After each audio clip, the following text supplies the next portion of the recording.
And we're live with the Waiting Room Podcast. Welcome, Jimmy Wilson. Welcome, Welcome, Zona man. back. again. All right. Hey, Jamie. Your first time being here? Yes, definitely. Apparently, somehow it's familiar, isn't it? Yeah. It's like deja vu. Yeah.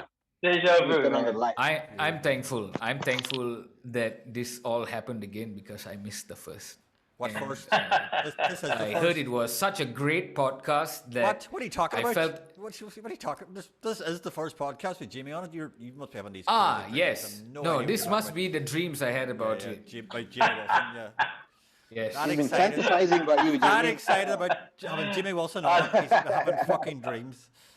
That's too weird, man. That's too weird. That's entirely too weird. Jimmy, that's a horrible cushion you've got behind your head. Look at how horrible that horrible cushion is behind your Mate, head. that is a Look at fantastic Ah, question. man. a fucking No. horrible thing. Hey, you gotta give respect where it's due. Come on. Why? Right? What?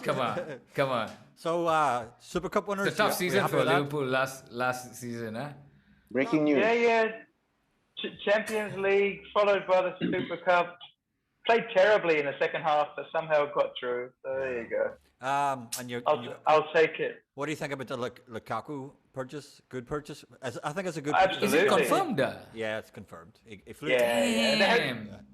They didn't announce it because I think Messi was signing, so the news was just all over there. So they hung back a couple of days. They snuck Lukaku in while the whole Messi fucking drama. Yeah, was going on, like. exactly right. But I think Oh, he's, man, a, he's- I think he's a He's gonna perfect- come back and haunt United. I think again, he's a like, perfect fuck. Chelsea player. Like I think he's a perfect. Chelsea Absolutely, player. yeah. Yeah. He's I one of think- those, he's like fucking.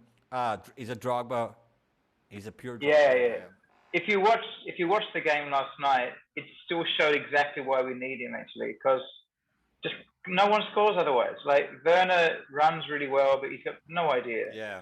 We've got like 5 number 10s, and we don't have anyone who can actually stick the ball in the net. That's every true. now and then, which is- You're inundated with fucking playmakers, but nobody who can fucking put Yeah. the ball in the net. Like. Exactly, but I felt the same thing with Man City. If they don't buy Grealish, if they don't buy Kane, They don't have an out. they've now got. So they've now got Sterling, Grealish, Foden, a few others too. Did Aguero leave? Aguero's gone to Barcelona. Yeah. Aguero went to Barcelona to get to play. And he's along with injured fucking- already. To get to play along with fucking Messi, and then Messi fucking. Oh shit! Yeah. And apparently fucking Aguero got his lawyers. He tried to fucking to get him out of the contract. Oh really? Yeah, there's backdoor shenanigans going on. And then the best thing, he's just got injured, so he's going to be out for the first 10 Are you weeks. serious? Oh man. That's pure Aguero. That is pure Aguero. probably out and out one of the best strikers of the last 30 years as an out and out striker. but Absolutely, just absolutely. way too injury prone, unfortunately. Way too injury prone. Yeah, but he'll still probably miss like 10 matches and still be the top scorer, you know? Yeah, probably that's will. true, lah. That's It's Aguero. brilliant. I mean, Danny. and he scored every time against Chelsea. And you just know that just don't let him go, and he always scored. But he gets himself into the position. That was the best thing about Aguero. Yeah. He gets himself into the position to fucking score. So, And he can score from anywhere. where the fuck was that? That was Asmil, I think. Asmil, you- Excuse me, sorry. Was that your sign? Was that your subtle way? That of is Asmil shut- going. If these guys are gonna spend the first half of the waiting room talking about football, I'm gonna I leave. ain't gonna. Yeah. Go ahead, lads. Asmil, Wow, were you killed that. Asmil, I'm were impartial. Were you ever in the fandom? No lah. No, never. I stay neutral. I like them all. Fuck I all. think all that. teams are fine. Fuck, I love them all. Fuck all that. I'm not gonna get in that trap. The of- weirdest thing, of I don't know. partisanship. I don't know about you. I don't know about you, Jamie, but the weirdest thing I found moving to Malaysia was how passive fans are about our teams winning. They'll congratulate them and stuff like that there, and I'm like going, "Oh, I hope they fucking fall into the sea and die." What the fuck? Well- are you talking- Well, there are exceptions. I think we all know who they are. Most of them are Liverpool fans. But Okay, that's true. That's true. Yeah. Even- All I my- mean, they have a lot of pent up feel Why? emotions. You Why know? is that? Why is that so? Yeah. Can you guys tell me? Can you illuminate Ah. me? Why? Why Liverpool? It's a wonderful city. A lot of the Which Beatles is came from there, but where I yeah, but like other than that, remember a lot of Liverpool's a pile of Irish people just angry at the whole world anyway. Like so, it's just a bunch of Irish people being angry at everything. I Like see. Yeah, so, that's pretty much true. But I noticed there was a weird phenomenon here though. Like I think you're right. They're not very aggressive the way they are in England. no, not at all. But there's a weird thing when they like their team loses. Like Liverpool maybe lost 2-0 or something, and then the next day Man United lost 2-0, and they all go start trolling the Man United fans. I'm like, if my team loses 2-0, I don't say anything because you Shut- lost already. Like, Shut the fuck and up. it's like they don't care if they lost as long as the other team lost. It's like it Yeah. doesn't make any sense. No. Yeah, I'm in a WhatsApp This- thread with two friends. One's a Liverpool fan, one's Manchester, and they just give shit Wow. all the time. Yeah, they don't- That's the. and- Are you sure that's not the waiting room WhatsApp group? Oh, no, it is. Two threads like that. Oh boy. Oh man, like, All right, no. let's get to Jamie lah. Let's get to Jamie. This This is gonna been- go on for a while. Okay, Jimmy. So what's the biggest audience you've played in front of? Because I want to really. Oh get man, Yeah, man. I've got no idea. Lots and lots and lots of people. Lots of people, I think. any idea When it where? gets that big, like Any oh, idea it'd be what like big? probably 80,000, 100,000, something like that. Where China? Yeah, of course, China. Jackie You Chan. just can't. Yeah, Jackie Chung mostly because he does full stadiums, and Crazy. he'll go to like a not even a really big city, like big. It's not Beijing or Shanghai. He might go to Yeah. Kunming or somewhere which is very rural, and he'll play an outdoor stadium full 3 nights in a row. Fuck. So in those 3 nights, he's played to probably 200, 250,000 people Fucking hell. in rural China. It's bizarre. For you, Shit, man. for as a musician, do you learn to switch it off? How many people are watching you? To me, it's always been totally irrelevant. Yeah. Never. It doesn't make you more nervous or more excited. But you can't see him anyway, you know, and you just that For big. me, I yeah. yeah. But for me, it was always about was it a good night? Was there anything interesting about the night at all? Right. Okay. So if you're playing to a pub, you know, a pub crowd with 10 people, but there was like 30 seconds when the song was really, really good and you were playing great and the drummer was really Yeah. good and it was really magic. That is more important. I don't care how many thousands. Everyone say, "Oh, how is it like?" I said, "It's okay." How is it like playing to that many people? I was like, "Same. I don't don't need any of them." And especially since we've changed, you know, the technology now. We all have these in-ear All on ears, yeah. It's all in-ear monitors, right? Avion systems. Yeah. Yes. So I mean, I would only ever use one side because I don't like to hear all the details anyway. 'Cause I don't like the music. As long as I can hear the tempo, I know what to play already. We'll edit that out. No, but We'll edit that my bit out. point is, but once you have one side open at least, I'm not talking about Jackie Chan music. I'm just saying in general. Okay. If you only have one ear in, you don't get the ear fatigue, and you can actually feel the atmosphere. You know what I mean? Yes, Otherwise, you can't even feel the crowd. You can't hear the sounds You're floating just around. isolated. that's Yeah, true. yeah. So you can start dreaming. I mean, I don't know that it's like once you've got your in-ears on, Yeah. you forget you're in a public space because it sounds just like when we had we usually have really great sound engineers. So Yeah. it's just like you're listening to a CD. I mean, you're playing the band is all in time. We all know the songs. It's all going flawlessly, but before you know it, you're not performing at all. You're just like You're just jamming in a studio type lah. yeah. You miss and that. you're You looking miss up the at the- atmosphere. That was my Yeah, next totally. that was my next question. Can you feel the energy of a band on a stage that big? Like because I Yeah, assume yeah, the yeah. stages are massive, like, but Yeah. I think you can. I don't think it's.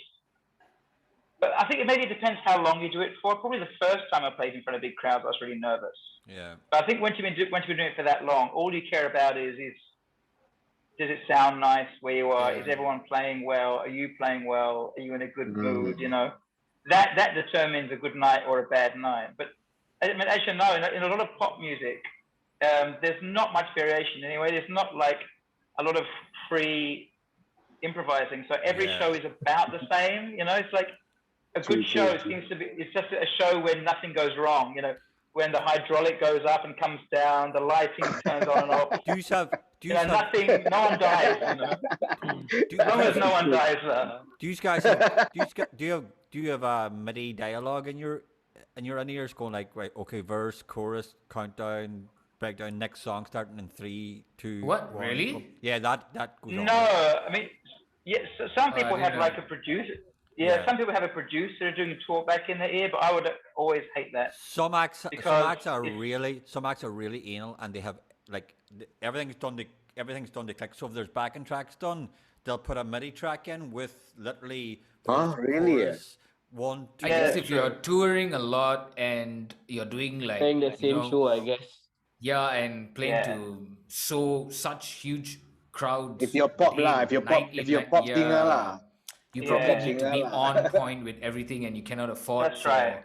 one person right. to be playing the bridge while everybody is on a chorus. I yeah, guess it has that- to be. Yeah. I think it's not interesting playing everything to a click and everything to programming, but it's very safe, Yeah, it's very Yeah. safe. which is, It's very safe. and that's all they care about. Is that we have to start and stop at the same time. That's it. Shows like that are more akin to a theater production than they are an actual live rock Yeah. event. Like because Yeah. everything's done Yeah, scene Yeah. by scene by scene by scene by scene by scene, and it all Stage has to be, manager. it all has to Yeah. be Correct. locked in.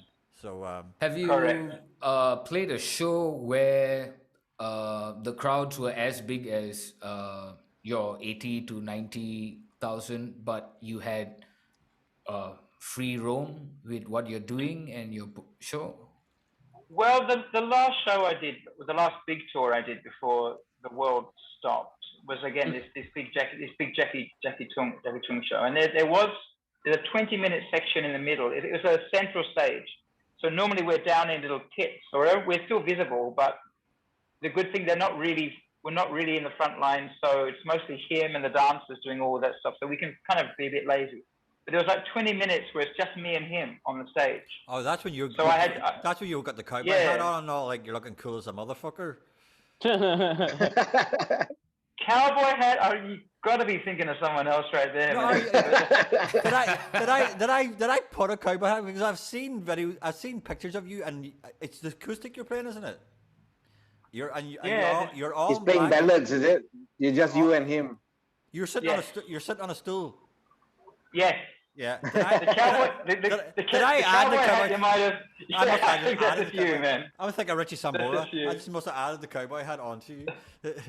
Yeah, but well, the fun thing with that, there's actually like I had to play this.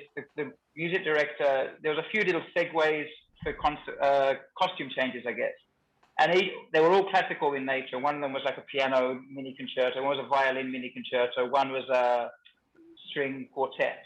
So for my guitar one, we do a big number, then he goes down, and I come up in the middle, and it's just me. I have to do this really difficult piece, this really hard piece every night. But the good thing about it, you can put and do your fancy fake Spanish stuff, and then there'd be like a pause, and it was up to me how long I'd wanted to keep the pause for. Okay. And that's fun when you've got that many people, and then you've got them on the string, if you're playing well. They're on your fingers, man. Yeah. because they're talking. Then suddenly, I think people don't understand with music. When you actually just go really quiet or silent, you can actually make the whole audience go quiet. Because they're like, "Oh, what's happening now?" And it's quite hard to make crowds in China be quiet. They're like, but then you get this one guy out. And then, of course, a bunch of people laugh. So the moment when you're doing this dramatic face, and you go, "I love you!" Yeah, so that's nice. That's nice. That's more natural. Just playing a couple of songs with a singer and a guitar without tuck, tuck, tuck in your ear. Yeah. It's more old school. I prefer it. Yeah. What was the backstage scene like at a Jackie Chung concert? Like, I mean, like Everyone's again, it's asleep. like Everyone. I tell you, this is the biggest myth in music. Can I come backstage? You come backstage once, you would never go there again. It's bright.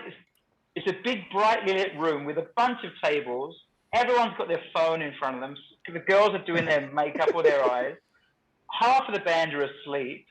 3 or 4 of them will be playing like the same computer game against each other or something, and we're all eating this little lunchbox, dog box things that they give you every time. Some of the Filipino guys would bring sometimes a couple of jars of sardines from Manila, and the Cuban guy would sometimes have a bottle of La Havana rum. So then it would get a bit more funky, but it's like zero atmosphere. And I was like, and then 5 minutes before the show would get changed, we were just slowly getting changed. There's a bunch of, there's one guy on Quito who's wearing his watch. He goes outside the stadium, just walks around because he wants to get his steps in and whatever. It's not. Oh man! I tell you, it's not. It's so not rock and roll. Rock and roll's I dead. can't tell you. Rock and roll's fucking dead. Like, Such a, it was such. If you came back once, you'd never do it again. You know. like how the fuck are they? How are they going to write a fucking tour album like the Dirt, like Motley Crue's Dirt or something like that there, and just nothing? No way! Nothing. I tell you, No no way. way. Oh god, it's so disappointing. The occasional the after parties, if it's like 3 shows in a row, the last after party, they cut loose at it. But again, the band table is always the most boring table because I was with a bunch of very well-behaved, nicely brought-up boys and girls. I mean, the roadies, of course, you know, people like Derek, they're the ones like knocking down all the free whiskey. Yeah. They're the roadies. They're the dirty bastards. The band were like half of them are going upstairs and reading the Bible and stuff. It wasn't really sexy, Prayer time. You know? Go for Bunch of prayers. geeks. Listen, roadies and sound engineers will keep fucking rock and roll alive. So that's what's going to happen. Absolutely. Absolutely. They're the only ones doing it. Important. Like I've got keeping it real. I know a Irish sound engineer called Robbie McGrath. He's my best friend knows him better, but Robbie used to do AC/DC and Rolling Stones and stuff like that. There, like, and some of his stories are just unfucking real legendary. Like, Yeah. like how he got the AC/DC story is just fantastic. So they went to talk to AC/DC, so they brought him into this room and put him in the room and goes, we're just going to stick on the new album for you now. Like, this was about it was 1990, so it may have been the Razor's Edge, but don't quote me on that. I think it may have been the Razor's Right. Edge.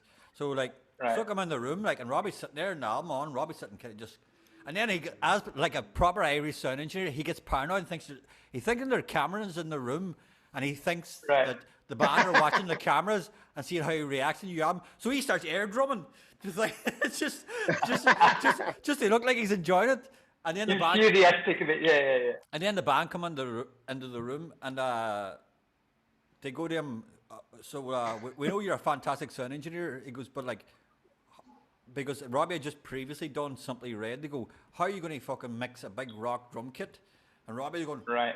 Robbie's like going, the fuck am I going to answer this fucking question here?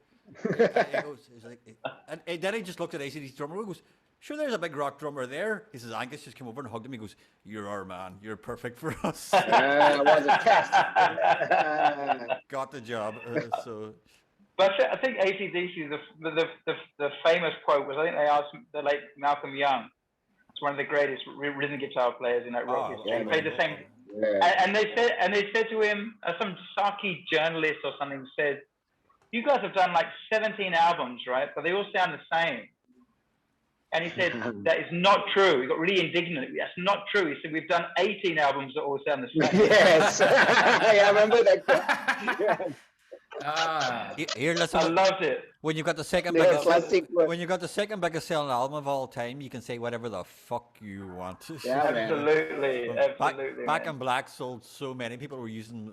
They were getting mailed the fucking album. It sold that many. Yeah. Jesus Christ. Still sounds great too. And, It crosses ages, man. My 5-year-old Were loved you- Back in Black, man. Yeah. were you an AC/DC fan in Australia growing up? Because they obviously were by a long distance the biggest band in Australia, like even bigger than NXT. They were. That's true. Yeah, Australia's funny though because I think everyone has a much stronger connection to the Bon Scott Yeah. first band. Yeah. You know, I think because that's when they were in Australia. They pretty much became a British band after that. You know, I think I think that they weren't really thought of as being an Aussie band, but I think the early stuff. Those early lyrics are pure. I hadn't even heard it. Those early lyrics are pure fucking pub rock Australian Yeah. Yeah. The real sleazy. Aussie, man. Really, right? Yeah. You feel the dirt, man. That's true. Yeah, and Australia's like that. The things they actually that really become woven into the fabric is not the things like In Excess, and it's not the things that were Savage Garden, the ones that sold loads of records. It's these kind of rougher bands that didn't really like. Everyone loves Midnight Oil, Cold Chisel, bands that only had sporadic success outside. Everyone will say, "Oh, Australia, yeah, like Olivia Newton-John." Like, no, No, that's true. But Or Jimmy it's so Barnes. true, dude. I mean, Jim- like when I was living there, I remember I used to go all the gigs and the pub. I mean, just the live music scene is insane, and the band. I mean, it's there. You get you get a vibe, and it's different, like it's not the stuff that absolutely comes out. No. That's It's true. proper gear, though. Yeah, so Jimmy Barnes of the world, who were the big bands in within continental. Yeah. Exactly. Well, again, the first band he was in. He was the singer, and another guy called Ian Moss was the guitar player. The band was called Cold Chisel. Okay. And they were like, they never made it outside because, again, they'd bring them over to America and they'd all turn up at meetings drunk and tell everyone to fuck off. They didn't have their shit together, you know, to really be corporate, you know. They took the bad boy thing a bit too far. But, that was like a really seminal band. They're really brilliant songs, brilliant sounding records. Go and check them out. They're really worth listening to. Good stuff. Very smart. And like just the guitar player, he became really famous afterwards because he had an incredible voice. So, you know, when you've got a rock band with two good singers, it's always really special, you know. It's like, and they would both be wailing really at but that, fantastic. That whole guitar player, singer, two singer thing just was such a big, from Aerosmith onwards. Like Like you could say McCartney and Lennon may have started, but like in the 70s with the especially in Aerosmith, maybe the start with singer guitarists who were equally good singers, and they played off each other's harmonies, and it was just fucking So then went on. So many bands that then went on. Bon Jovi were at it. Like Black Crowes. Like even the Alice in Chains, who then became Alice in Chains. We fucking Liam Staley and Jerry Cantrell. Jerry Cantrell, Jerry's amazing vocalist. Like so. What year did you start playing with Jimmy Barnes? That was maybe 92 or something like that. 92 or 93. Like I did a tour with him. I think I hadn't played with anyone that big before because I was 18 in 1990. I think 18 or 19. So I'd won this guitar competition, and then it had been on telly and stuff. So then he found out about me, I think, and then came home one day and literally pressed, you know, in the old tape machines for the answer phone. Yeah. And it's got this voice coming back. Oh, it's Jimmy Barnes here. Give me a call on this number about doing some work. And I thought it was one of my friends doing a prank. Oh, fuck you. But he's got quite a distinctive voice. He's got a Scottish accent mixed with the Australian, you know. And he was the biggest rock singer in the country at the time. I was like, yeah, fuck off. Didn't call for a few days. Then someone said, no, it's really him. So I called back. And I got this tour with him. I went down for an audition and somehow got the gig. And it all went pretty well for a while. A lot of debauchery, I suppose, with that one. There was a bit too much. I mean, I should be careful what I say, but because I was young and I was really green, and then I was put into this world with like the most famous rock, and everyone who was famous for like, he'd walk on stage with a bottle of Stolly vodka. You know, this guy was a proper hard rocking. Not the fake one, because you find out later, you know, when Van Halen were on the road, they're sculling like Southern Comfort. It's tea half the time, because you can't do that. When you're on tour, you can't do that shit, especially as a lead singer. But he was doing it. So then I'm trying to hang with him and drinking with him. And I'm destroyed every night. And I thought, how's this working? But I did find out, of course, that they were doing other things that were counterbalancing the negative effects, which I was too green and they weren't sharing. So, It's probably a good thing for you that they didn't share at that age, that you weren't fucking... Absolutely. God knows what the fuck this is just the official statement Jamie has rehearsed every time this topic comes up. I don't know. I'm trying to remember. They're taking vitamins. They're taking vitamins and stuff, right? Yeah. I mean, but having said that, I think even with or without anything else, I think his tolerance was very, very high. He was a famously hard rocking dude, you know. So he's still and steady, man. Now he's still steady. yeah, he's still rocking. Yeah, he's still Yeah. rocking, He's man. still like vodka on stage rocking. Yeah, I'm not sure about the Not vodka sure. on stage, but Everybody hit the wall. I don't think anybody. Eventually. The only person that Yeah. the only person that I know who never really stopped was Lemmy. Yeah. I think he's the old. yeah. And I think Lemmy. his blood replaced with Yeah. speed. No. No, that's a famous story. Lemmy went to get his blood tested because his manager read a story one day in the paper saying that Keith Richard had got his blood replaced. So so his manager says to Lemmy, "Listen, Lemmy, if Keith's getting his blood replaced, we need to get you fucking checked out."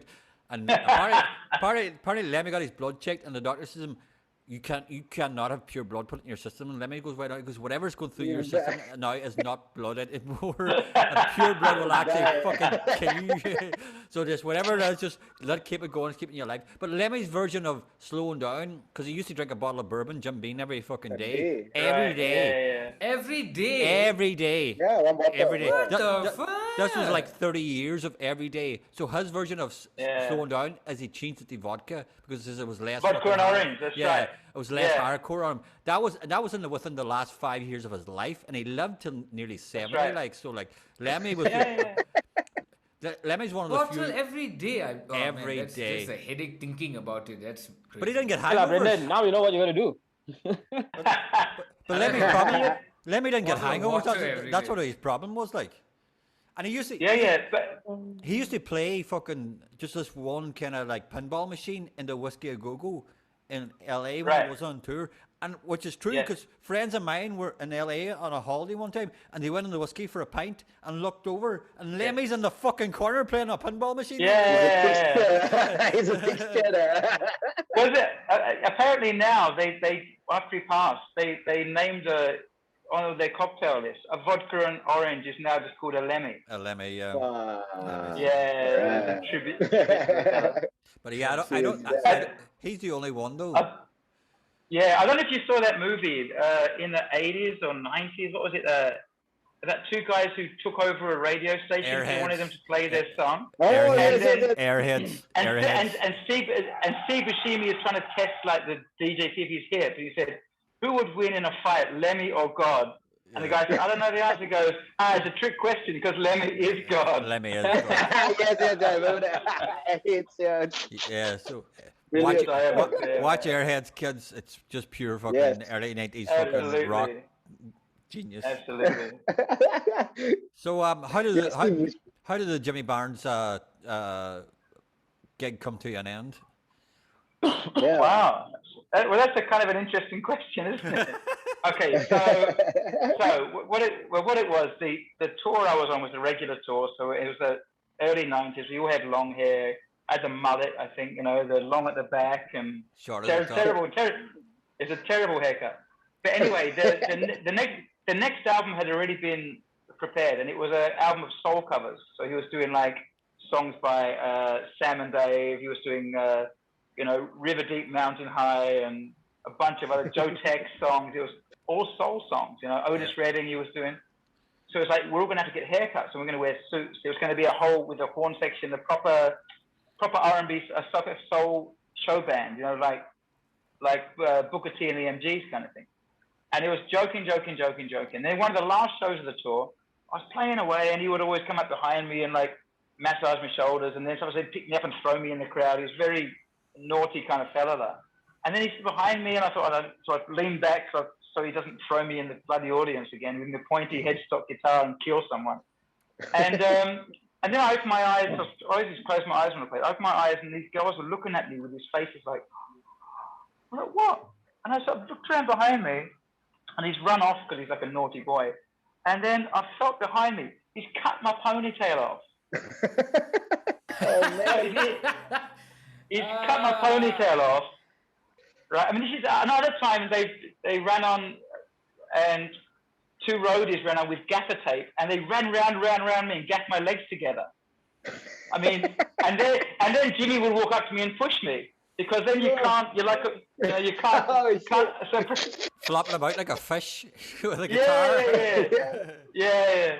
So anyway, so he's cut my hair on stage, and I was a bit stunned and obviously very drunk, so I was an idiot at the time.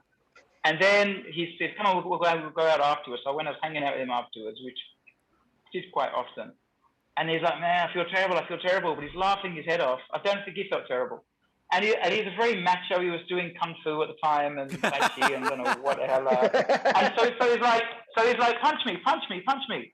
So I'm punching him a couple of times. We end up back up in his hotel room because I really feel bad. Punch me, really punch me. And then I think I was starting to fade a bit, and I was starting to feel like, man, that's really fucking not cool. And then I punched him in the face. I don't know what came over me because I'm not an aggressive person. I punched him in the face. And I thought it was as hard as I could do it, but I was really skinny at the time, which would be nice now. So I punched him in the face. He didn't even flinch, and he went straight forward, his head, and he head-butted me on the nose, and blood went everywhere, and he broke my nose. I mean, he's Scottish. He's from Glasgow, right? So that's their thing. It's called a Glasgow kiss. You know? It's called the Glasgow. The Glasgow kiss. But I'd say, normally if you punch someone when they're not ready, they're always going to be like, fucking hell, and they're going to at least rock. He didn't rock. It's almost like Scottish person's always ready. That's the problem, especially drunk. So I hit him, and it's like his reflex. It was like, boom, boom, forward, and then gone. Just my nose was destroyed, And then before the next gig, I think he called me into the room, I think something. I said, "Hey, you played great." I said, "Thanks." And he goes, "You're probably not going to be on the next tour, though." I said, "Yeah, I figured that was going to happen." Oh man. So yeah, so that was my Jimmy Barnes story. Great story, though. That's a great fucking story. It's a proper rock and roll. Bunsy in the face, man. I think that's that's a way to get sacked. Yeah, man. But I've got to tell you, there's a weird thing because Australia, we have this weird kind of culture. I got a lot of respect for it. People, it leaked out. I think that of course. Someone's like, "Did you really punch Barnsley?" I said, "Yeah," but I felt like an idiot because I mean, that was the best gig to have in Australia as a guitar player because he toured all the time. Yeah. I would have been done. I would have been made for the next 5 years. I would have been really happy. But yeah, I got a little bit of credibility for it. But yeah, not a great career move if I'm honest. I don't know. Like you get to tell that story. It's a fucking fantastic story. Like Yeah. So and it's a perfect spot to leave it here for the first half of the show. Like so, second half we'll just go into more bluster about fucking your career and see how we go on that there. But like that's a perfect ending to the first half of the show. So yeah, no worries. We'll jump back and okay. Cheers, Jimmy. Just get about 5 or 10 minutes. All right, okay. mate. Okay. Cheers. Yay! And we're back with part 2 of the Jimmy Wilson podcast. Welcome back, Jimmy. All right, This guys. fucking madness. So, how have you been dealing with this fucking mass depression that's been going on? Yeah, wasn't. I mean, I think we spoke earlier off air. Yeah, I think about a month ago, maybe about 6 weeks ago, I was really struggling with it a bit because it so happens that I'm across the state line from where my ex-wife and my kids live, so I couldn't see the kids. You're in Negri Sembilan, aren't you? Yeah, I'm just across the border in Negri Sembilan because I'm in Nilai, and my kids are just across. So normally there's a wall that I used to be able to just hop over to the back way of like Nilai Tiga heading into Bandar Bukit. But then this time, because they took it a bit more seriously, so they put shitloads of razor wire, like high and deep. So I just couldn't get across, man. And I didn't. And I used to have no, I didn't. But if I did have a letter, then that would have been good. But I don't have one because I'm not. Of course, the creative industry is no longer a essential service for now. So I couldn't do that, and I didn't have any recording equipment at home. So. Oh, Jesus. I couldn't work or go and see my kids. So they were literally the only two things that I used to make me feel good about myself. So all I was doing was just getting depressed. I didn't have any much of a reason to wake up in the morning. Oh, fuck. But then an amazing thing happened, actually. I mean, first of all, I started doing these little clips of like just playing guitar with my little looper just in the house. I seen those. Yeah, just to try and give a few tips for guitar players or whatever, and then got a couple of really nice messages back for people who liked it, and that actually gave me something to do. Otherwise, I literally would just But the best thing, people started be to try struggling. to fucking match what you were doing, and it started to become a Yeah, fucking yeah, like yeah. a thing It was quite fun. of the local Yeah, yeah, guitar players were trying to. Jimmy would play a riff, and then anybody else would try to see if they could get their yeah, yeah, technique as close to your technique, and that was such a yeah, cool yeah. thing to see. Like, Well, that was, but there was another couple of great things. There was a fella called Bjorn who used to be in Malaysia for a while. It's back in Germany or somewhere now, and he'd learned one of them Yeah. he'd learned one on the keyboard. And then Mac Chu, it was a great keyboard player, yeah, did one of them. just as long as he's And not then playing, just as long as he's not playing Faziola, he's okay. Like, yeah. And then I did a and then I'm glad that joke just sunk in there eventually. yeah, we won't go there. We won't But go there, but eventually. It's yeah, and something. then I did one actually. It was actually an Irish folk song on Which the one? acoustic guitar, because I didn't think the lockdown would go for this long, so I Yeah. was running out of shit that I knew. So Which I was folk song? stretching back into I think I did an old thing called Blind Mary. It's an old Okay. like an old Irish air, like a flute Yeah, and guitar yeah. thing. A reel And- was old and- Irish and- reel. Yeah, it was beautiful because it's very calm. I played it quite nicely. I must be in the right mood or whatever.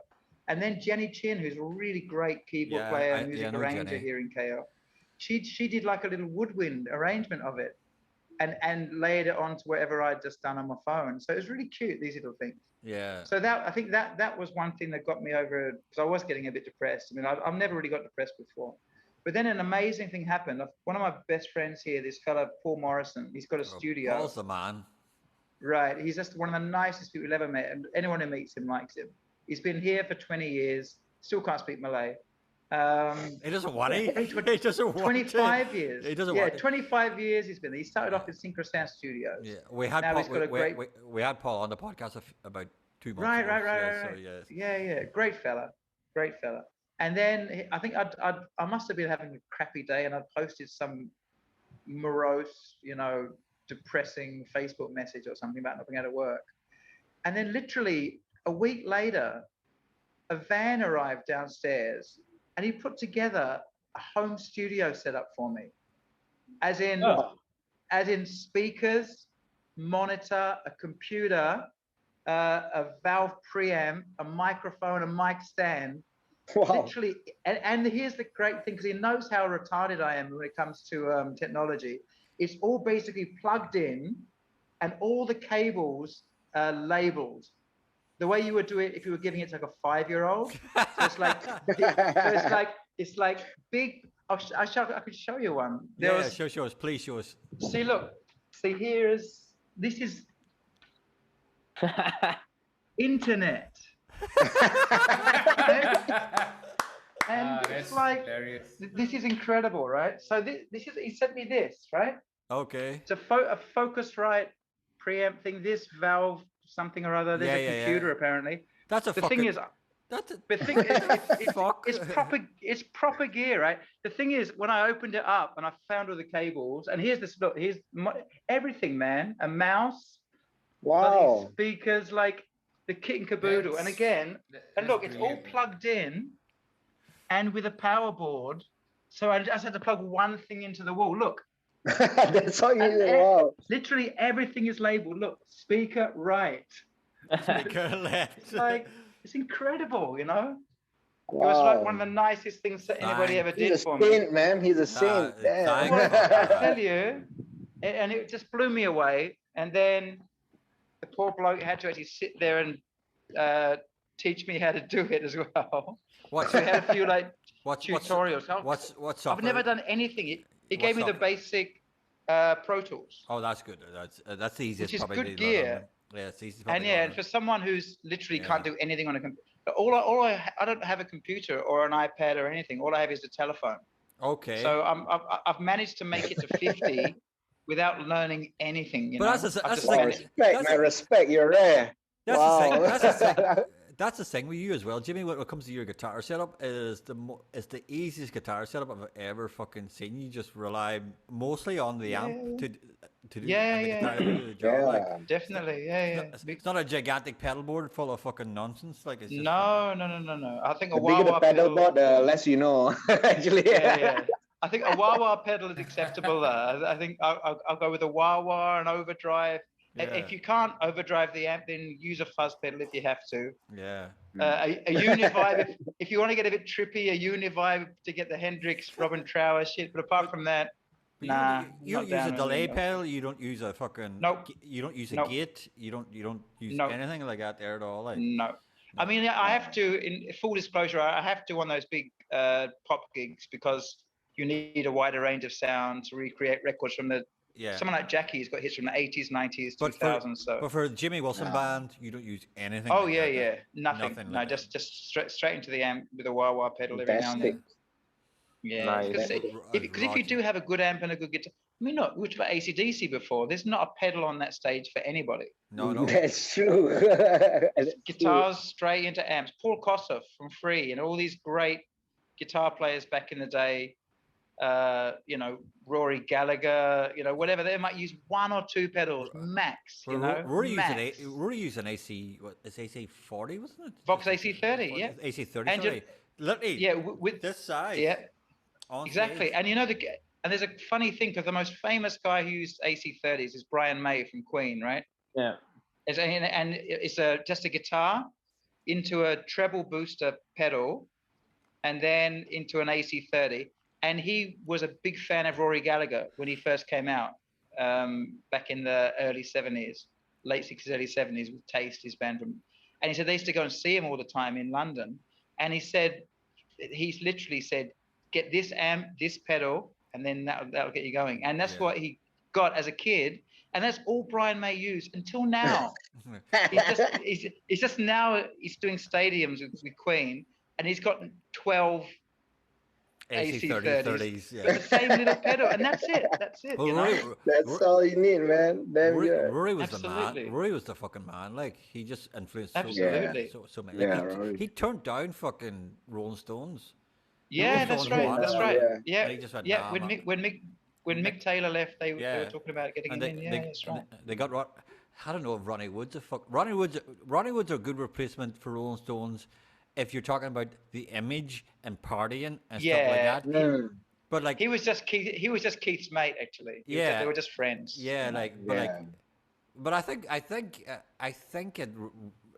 it fucking Rory would have been just too good for them. It's sort of like the time Yeah. when Mick Taylor. Metallica's bassist, Metallica's original bassist died. And Cliff one of- Burton, Cliff Burton died, and one of the people who auditioned for that was Les Claypool from Primus. Yeah. Really? Oh, cannot lie. that's Yeah. it. Yeah. And Metallica Yeah, said, but- "I say, he was just too good for us. There's no point getting him in." Like, You know what? Yeah. You say that, but the Rolling Stones bass player for the last 20 years is a guy called Daryl Jones. Yeah, but Daryl he's, Jones, yeah. He's Daryl hidden. Jones. he's hidden behind. He's way back, like Yeah, and he's used to play with Miles Davis, yeah. Yeah. Peter Gabriel, and he was in that Sting band, the first Sting right, solo yeah. band, the Dream of the Blue Turtles. Yeah, but he's a With proper Kenny muso. Kirk, with He's a proper jazz, muso.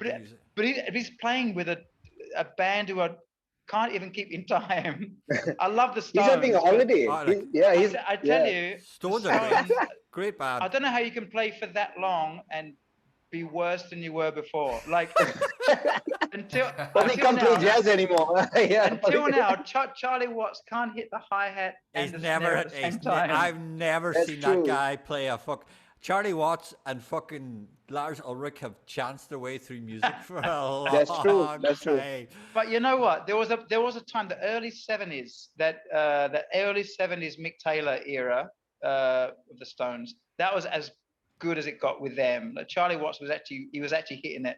But for the last 30 years, he looks like it's like they put him in a box or something after the gigs. Yeah. He looks like- He doesn't want to be there. He doesn't want to be there. He looks like Charlie Watts exactly. literally looks like you got your granddad out of the fucking home, stuck him on stage. Exactly. Have a go at it. Exactly. Have a just they're But- playing a but you song know and have a what? go. But you know what though? You see Keith and see interviews with him even now. So I was never much. I was into the Stones, but I liked a bit more virtuosity. I liked a bit more widdly guitar players. I like Hendrix, Clapton, yeah. Robin Trower, those cats. You know. So my dad didn't have that many Stones records, but now I really appreciate, especially some of the songs that good period, that early 70s, Exile on Main I Street. said on Main Street. Oh, I love kind of, Exile, man. Yeah. yeah, Sticky man. Fingers. Yeah. But the thing That's is true. about Keith, you see his interviews now, he's like a kid. He loves it. He still Yeah. loves it. He's not this grizzled old, No. I'm just No. doing Yes. this for the money. He's not disillusioned at all. Like No, he's at like a all. kid. Yeah. When he sits there with the guitar, he loves it, you know. But Yes. he was always Yes. he came from that generation of early '60s, just white kids in the UK who grew up loving blues, like Absolutely. Clapton, all those guys are just that. Yeah. Page. And they sold the blues back to America, man. Absolutely. Absolutely. Yeah. Because the thing is, when they all went over to America, no one in America was listening to blues. Yeah. And yet, and then Led Zeppelin, the Stones, Clapton, with Cream and stuff, they all went over there. Free even, you know, with and they're all British bands. This was a weird thing. It was the white British kids, those bright British kids who, when they started touring America, they didn't start going looking to play with white musicians. They were looking for fucking the black musicians. Yes, absolutely. They went over with no racist ideas about fucking segregation. Absolutely. They were going like, where's fucking Muddy Waters? Where's BB King? Where's fucking Chuck Berry? Because we want to play with these are the guys we were listening to growing up. Like, where are these guys? But you know what? If you believe the stories, when the Stones went over and they did some recording at Chess Studios. Yeah. And they said when they went there, they went in the door, and Muddy Waters was up a ladder painting something. Because at that time, the blues wasn't hip anymore in America. Like the records weren't selling anymore. The fashion had changed a little bit. And then when they were on a TV show called, there's a famous TV show, one of the first Stones American, with their first group with Brian Jones. And they were on this TV show called Shindig, when all the little white kids are sitting around. And they insisted on having Howling Wolf. So Howling Wolf came on stage, and he's this giant of a guy. You know, he still looks like he wants to kill everybody with a suit. And he did like Smokestack Lightning or something. And the Stones are sitting there cross-legged on the floor looking up at him. And by doing shit like that, they actually relaunched these guys' careers who were dead. You know, they would have died drinking whiskey. You know, within the next 5 years. I mean, he gave them all like 20 years. You know. Yeah, that's true. All when they rediscovered all the old Delta blues players, right? Because of the Stones and stuff. Yeah, exactly. They were dying. You hear Buddy Guy, one of the last great blues guitar players from that generation. He said he was doing nothing, you know, we couldn't get arrested over there. And then the Stones and Clapton came and saying, my favorite guitar player is this guy. And no one had heard of them because they just, the moment had passed, you know, so it's brilliant. Brilliant. Interesting, because I was reading about it in Clapton's biography as well, you know, and he's already listening to all these black musicians even as a kid, and you know, when he had his first guitar and stuff. Pretty cool. In fact, that's how Mick and Keith met, right? Because they had Mick and Keith met because they had some blues records in his. I think Mick had at a train station. At a train station. But the thing is, even if you get into like more of the heavy bands and the ones who became the pioneers for what became heavy metal, they all started off as blues bands. I mean, the Stones, all they wanted to do was do blues. That's why their name Rolling Stone is from a Muddy Waters song. Aside from Jimmy Page, who was on a skiffle and, have you ever heard skiffle music? Skiffle band, yeah, but the first. Skiffle band. Yeah, go check out skiffle music to see the horror of that. It's kind of like. But even then, it's kind of like English traditional guitar music. It's really bad. Really bad. SKIFFLE. Just Jimmy Page skiffle. But even having said, as a kid, but having said that, the first Zepp album is still blues, man. It's it's all blues. It's all blues. They ripped off a lot of blues lyrics in all their songs. That's true. Yeah, you know, ripping off left, right, center. Say it quietly. They ripped off badly. They ripped off badly. They had to pay. Oh yeah, no, they happily paid back to like Woody Dixon and some of the famous. Because I mean, they knew because that's how you start. But the thing is with blues, that's how it was. Like no one wrote songs. They were. It's like an oral tradition. They were just traveling blues around the South. Well, the blues. Another guy did it. When it comes to the blues, there's like. You could like it's almost like AC/DC, a running joke where you can just boil it down. Exactly right. Three chords. You're quoting.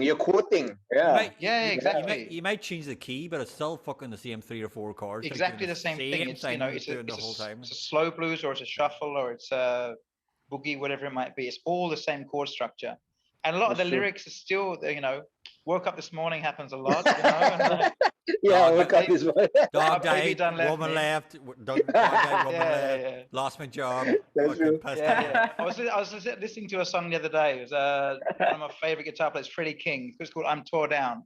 I'm almost level with the ground. And there's a lyric in it. Is I went to the river to jump in, but then my baby showed up. She said, "Nah, I'll tell you when."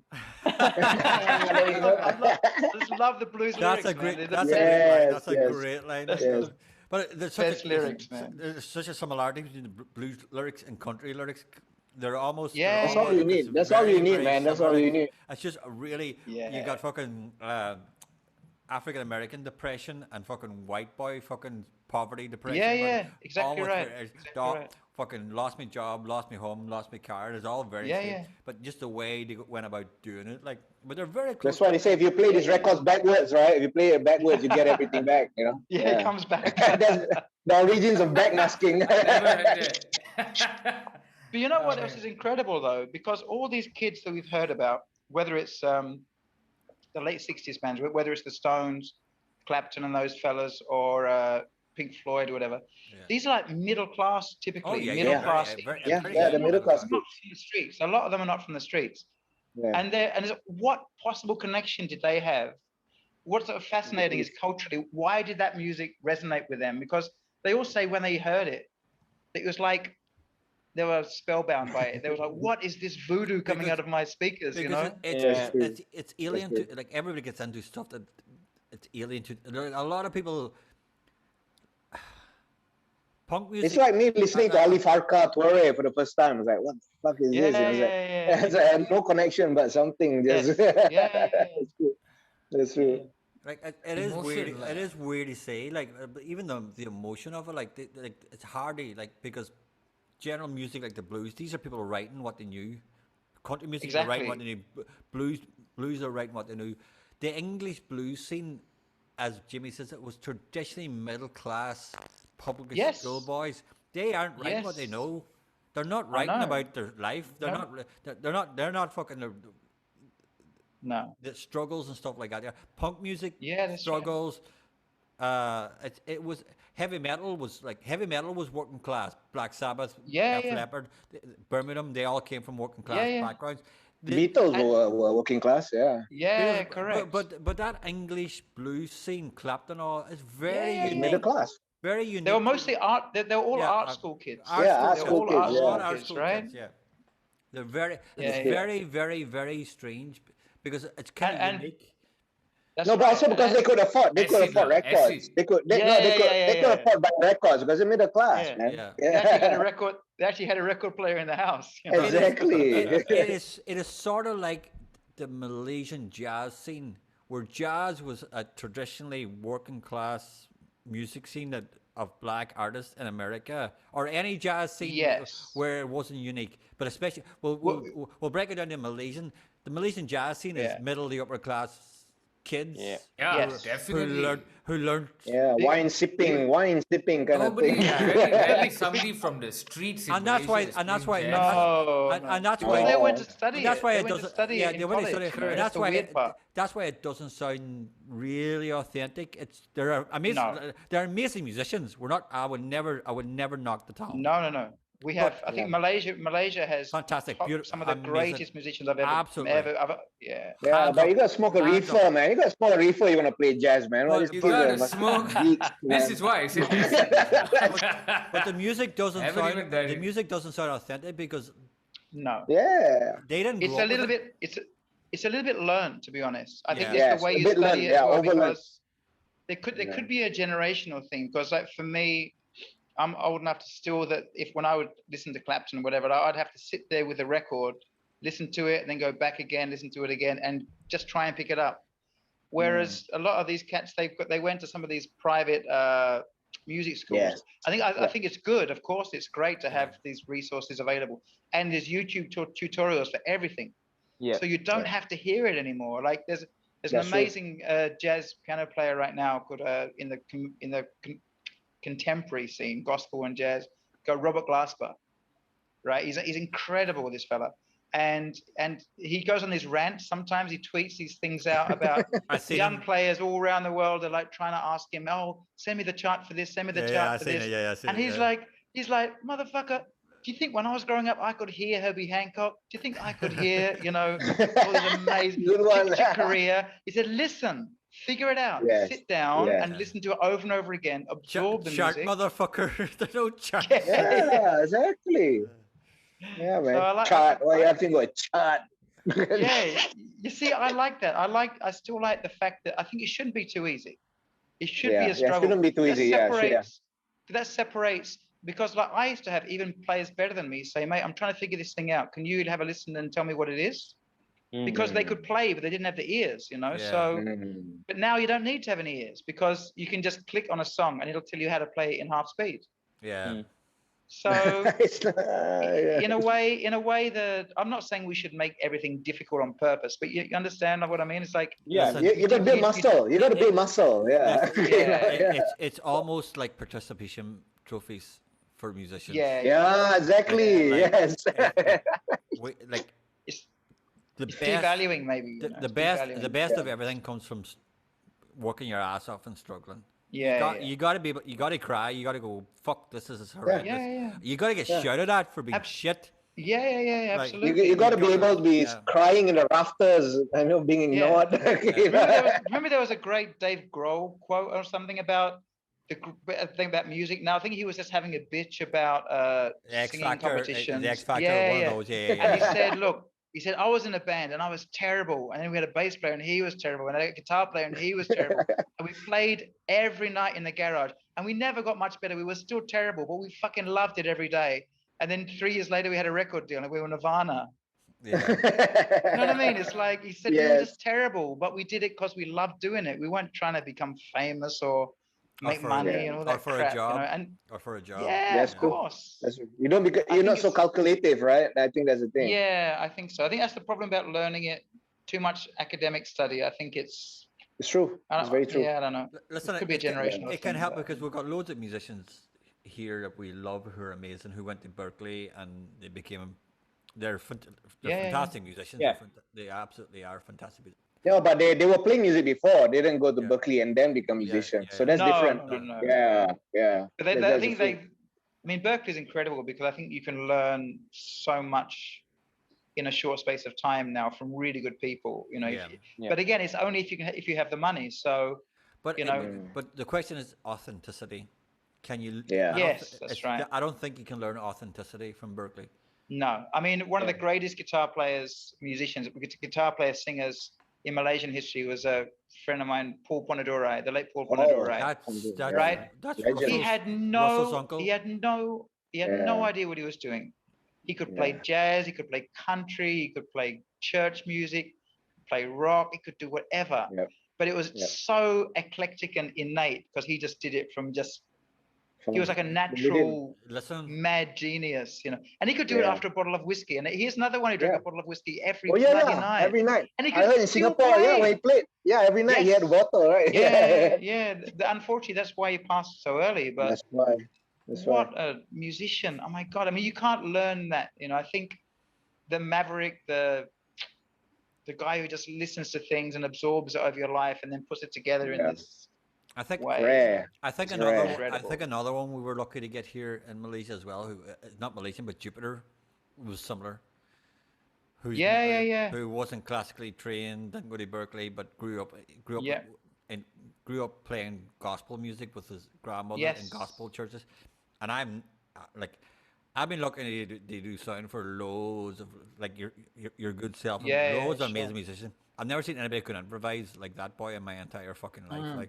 Like his ability to improvise on the spot to any form of style of music and in any given stage was just fucking unreal. We have some incredible players here for sure. I still remember the first time I saw Jupiter, and he was on the keys. His left hand was doing bass. His keys. His right hand was doing the bass, and I was like, wow, he was literally two people on his left arm and right arm, and I was just like, what the fuck is Yeah, going man. on? Ray man? Manzarek, man. Ray Manzarek. Man, if you close your eyes, you think somebody else is on the bass, but then you watch his hands. Yeah, It's yeah, like, yeah. what? How? Yeah. Man.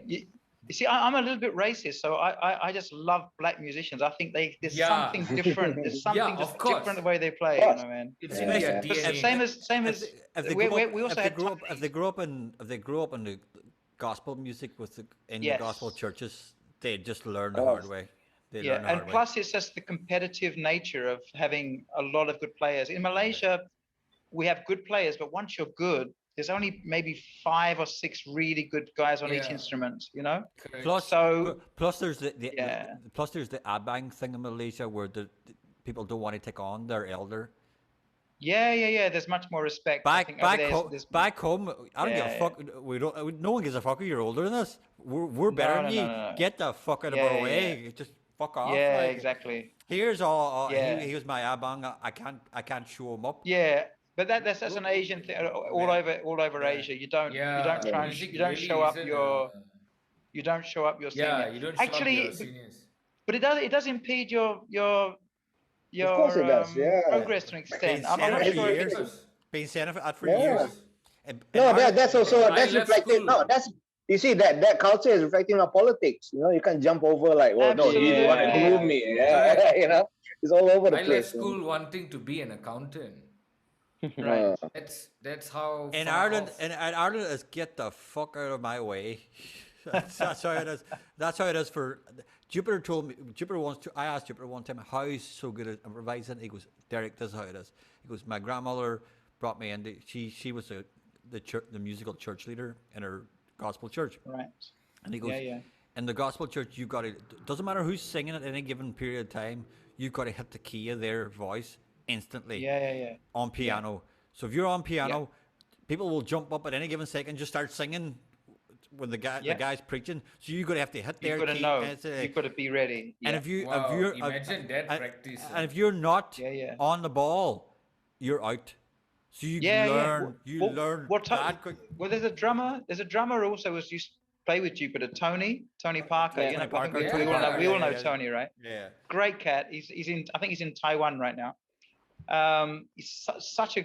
And every time he's playing, even in rehearsal and stuff, he's giving it visually even like.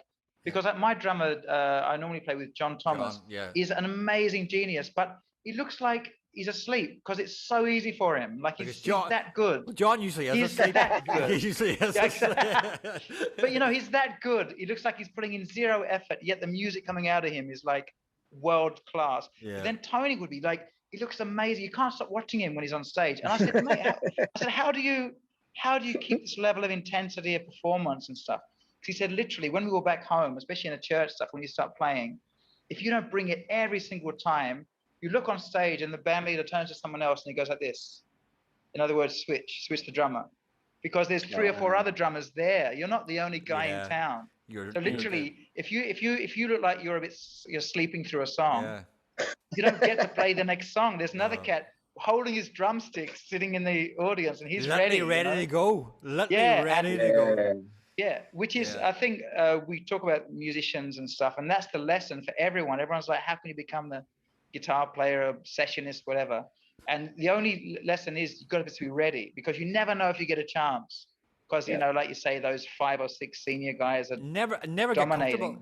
get comfortable in your position. No, Exactly. But that's where we go back to the Malaysian thing, where people get really comfortable in the position because they're the elder.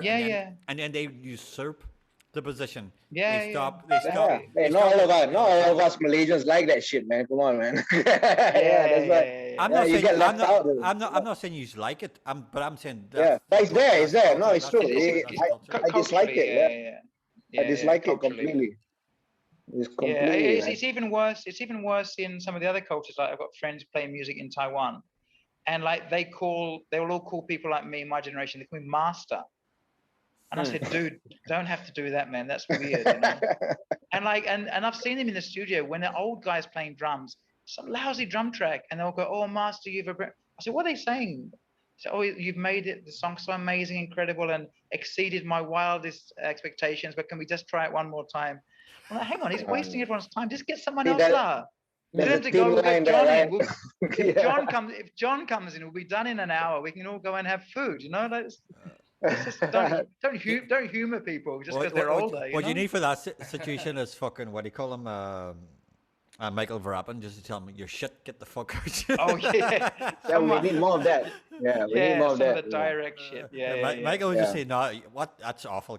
Fuck off. You're just wasting our time. Yeah. He's probably one of the only Malaysians who does it. That's why everyone's so Yeah. terrible. Everyone's so scared of him. Man. I was terrified when I first started doing sound and No Black Tie. People had wound me that amount about Michael that I was terrified of him. And like I went over to talk to him I went over to talk to him one time, and apparently he couldn't understand me, so he thought I had insulted him, and didn't like me. Not apparently, it's a thing. So Speak English. Yeah. Speak English, Derek. So Evelyn had to sit me down before one time. He goes, "Is there an issue between you and Michael?" And I go, "No, why?" He goes, "Because he thinks he insulted him." And I told her what happened. She goes, "I just don't think he understood you, Derek." So after that, I just was really nice to him and just did my normal job. And then from then on, he went to Evelyn. He goes, "I don't want anybody else on my gigs. I just want Derek." Fucking, he did a fantastic sound. And after that, I was done. I was fine. Excellent. Once I got Michael V's fucking seal of approval, I was absolutely, man. Because he is the seal of approval. He's like, once he goes, yeah. But you know what he does? He does scare a lot of people, but doesn't even know it. Like you're playing, and he just look at you, and he's giving you this, for fuck's sake, kind of face. And he doesn't mean it.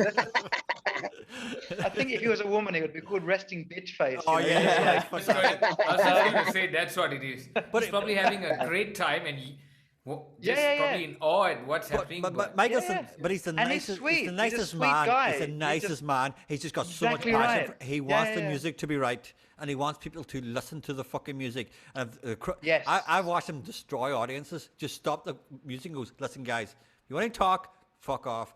The rest of you can stay here." Like in No Black Tie, people have paid fucking a fortune to get in, and he just says, "Whoever doesn't want to be here, get out. The rest who wants to listen to music can stay." Yeah, brilliant. Bit of a purist. And I'm definitely a purist. I'm standing at the back going, yes! Yeah. Cheering them on and going, like, thank God someone in Malaysia's saying it. Like, and he wrote the music on TV when I was growing up in the 80s and 90s, man. So he wrote my childhood too, man. He wrote all the jingles. So he's an ever-present one of those, like on top of all that brilliant stuff he does. Okay, guys. So we've kind of come to the end of this one. Jimmy, are you okay for one more, or do you want to be concise? Yeah. I've got one more can of beer in the fridge. I think I'm good at that. Okay. I was just going to ask you because it looked like it was tea. No. Fuck. Yeah, well, I put a bit of lemon in it to try and throw off people in case anyone watches this thing, Smart. But also, it's also just not very good beer. I thought I'd try and save the 10 ringgit. I bought Anchor, but it tastes like arse. Of course, Anchor is ass, man. I'm not gonna. No, but downstairs, I live above a Hank's, and downstairs they've got this great Western Australian beer called Little Creatures. Okay. Oh, Little Creatures, awesome, man. Yeah. They make an IPA that's fucking fantastic, but it's $20 a bottle, and it's like. What I've been having from Hanks is the tall Connors. I can't do Connors, mate. I don't know. You have to ask Derek about Connors. It's all right, it's all right. Well, it's not Guinness, though. Come on. It's not Guinness. That's my view on any stout in Malaysia. It's just... Huh? I like a Kilkenny, to be honest. I quite like a Kilkenny. One Kilkenny's okay. 3 Kilkenny's sickening. It's just... We're back for the final segment of the Jimmy Wilson podcast. Thanks for staying with us, Jamie, for this inane gibberish. No worries. It's fantastic. Unfortunately, Fabian can't join us. Yeah, Fabian had to go. Session. He's got all our duties. Like, Fabian is actually a sports journalist, so like he can't stay. Oh, okay. Yeah. So he's been dealing with the whole the Olympic. He's actually award-winning badminton journalist here in Malaysia. Like, so he's been dealing with the whole badminton thing. He won like Sports Writer of the Year 2 years ago or something. Yep. Yeah. We could hardly get a word in with all of us babbling away. There's so much also the poor fellow. No, it's okay. No. You don't understand.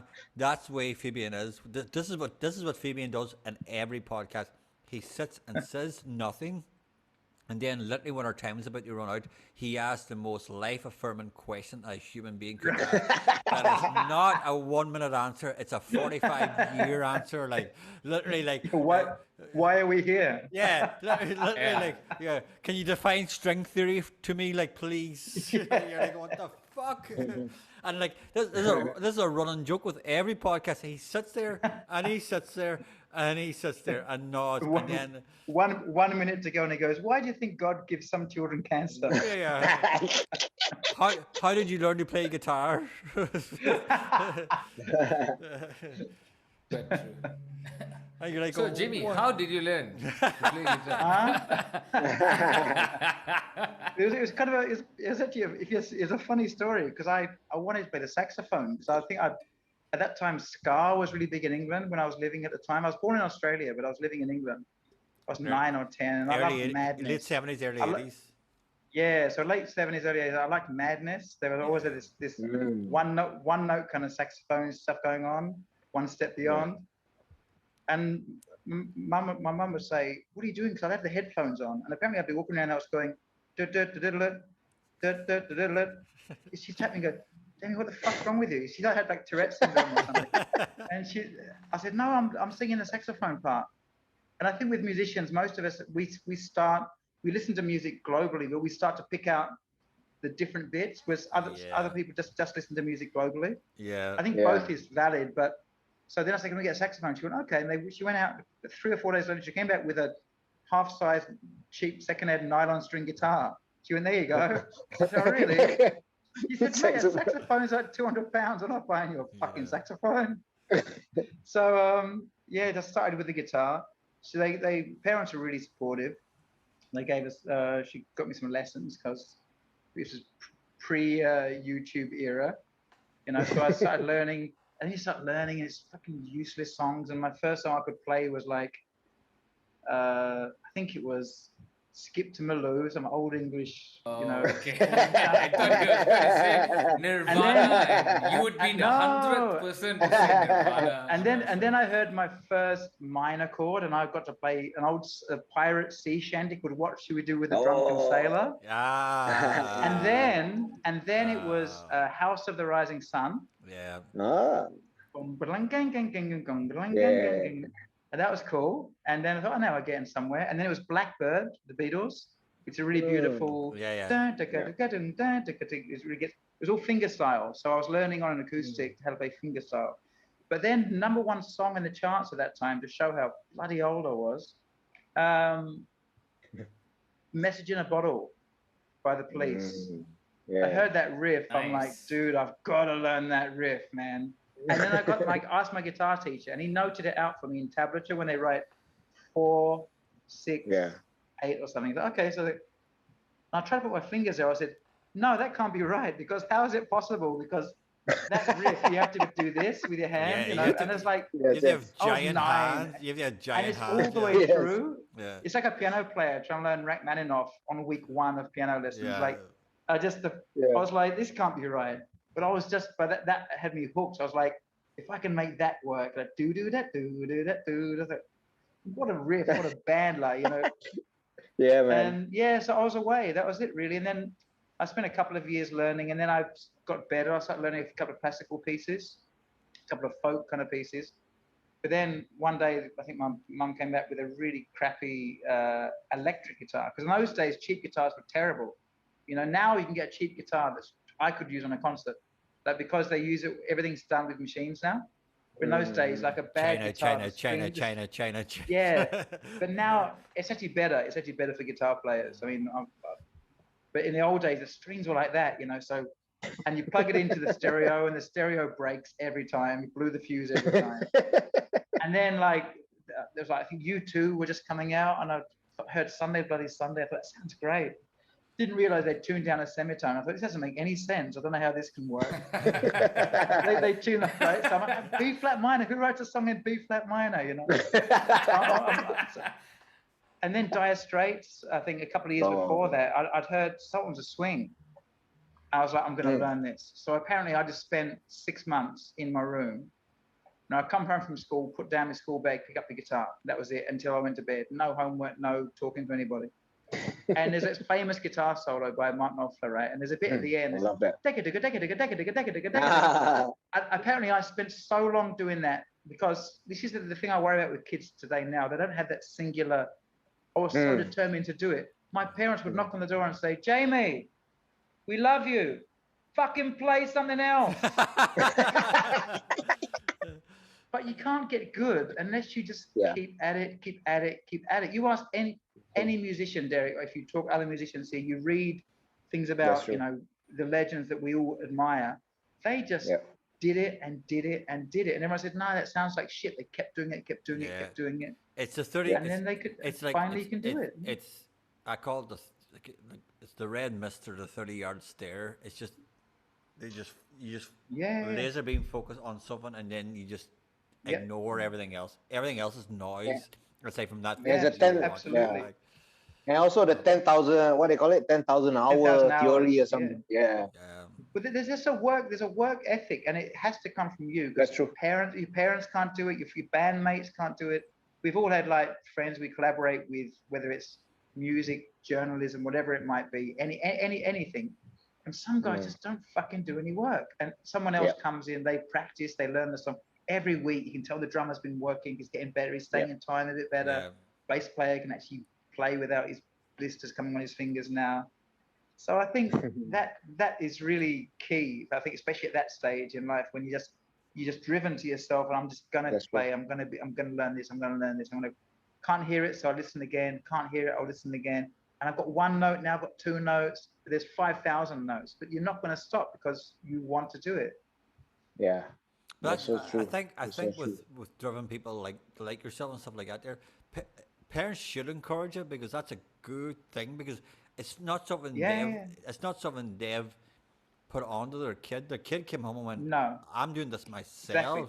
So you're like, "Oh, like he's got a wanting." We in Ireland we call it a want. He's got a want in him. And he's not going to stop until that want. It's an itch that needs scratched. Let him go. To be fair, To be fair, I mean, I've got two kids. They're both really talented. I can tell that they've got great music sense. They're intelligent kids. But I think for them now, it's so much harder to concentrate because don't forget, like Derek, we were growing up, we probably had kids' TV for 2 hours. 4 TV and then channels. There was 4 TV right, channels, and then there's maybe. nothing. I only had two, man, in Malaysia. I only had two channels growing up. so there's nothing to do. That's true. So you just pick your guitar up and just keep working at it. If you had 24 hours of massive stimulation, you wouldn't pick up a piece of wood with wire on it. I completely agree with you. Like when I was 13, you won't pick up anything. Like you won't pick up anything. You learn like because you can get massive, all the lights turning on your brain just by fucking scrolling, or some idiot thinks about something that's none of your business. And because for me, when I was 13, my dad had a job in Dubai. He was in construction, so we all had to move to Dubai. And I was off the guitar. I wanted to play football, so I was off the guitar. Didn't want to do it anymore. And then we went there, and again, it was pretty like Malaysia was in the early 80s, to nothing to watch on TV. One channel was just broadcast from Mecca. The other two channels had like Dallas and some other retarded things on. So Dad went back one time. I said, can you bring the guitar back? Because there was nothing else to do. And in summer, you can't even go outside. It's 45 degrees every day. So he brought the guitar back and just started, and that was it. From then on, I never stopped. Necessity, because there's nothing else to do. Yeah, that was you're quite right. It was necessity for your own fucking sanity. They fucking like deal with it like fucking like. But it worked like. But it was luck. It was luck. It was situational luck. Like because, and that's the one thing that a lot of people miss out on. That there's a lot of variable with in almost every musician. There's always the luck factor. There's always the luck factor. Right person, right place, right time. They get into a situation. And the place, I think place is quite important. You see, like a lot of historically, all the interesting musicians come from really dead end places. For sure. You got to work your way to get out of there. Well, that's what I found. Again, we were saying before, the interesting thing in Malaysia, I found a lot of my musician friends, regardless of their ethnicity, and even some of the artists, like the singers, the recording artists, a lot of them came from wealthy families.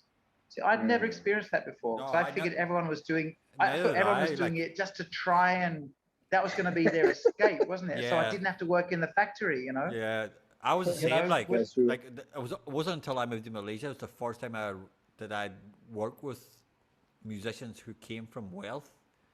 Yeah, Like, yeah. And it's just a vanity project, actually. There was a couple of musicians in Ireland who came from wealth, but wealth in Ireland is like fucking middle upper class. When you come to Malaysia, you're dealing with actual wealth, like fucking. Their parents are fucking. The parents own estates and fucking they've got maids and they're Hotels. multi-millionaires. Yeah, and you're like, Hotel chains and shit and like that. Yeah, like exactly. them playing music is literally just.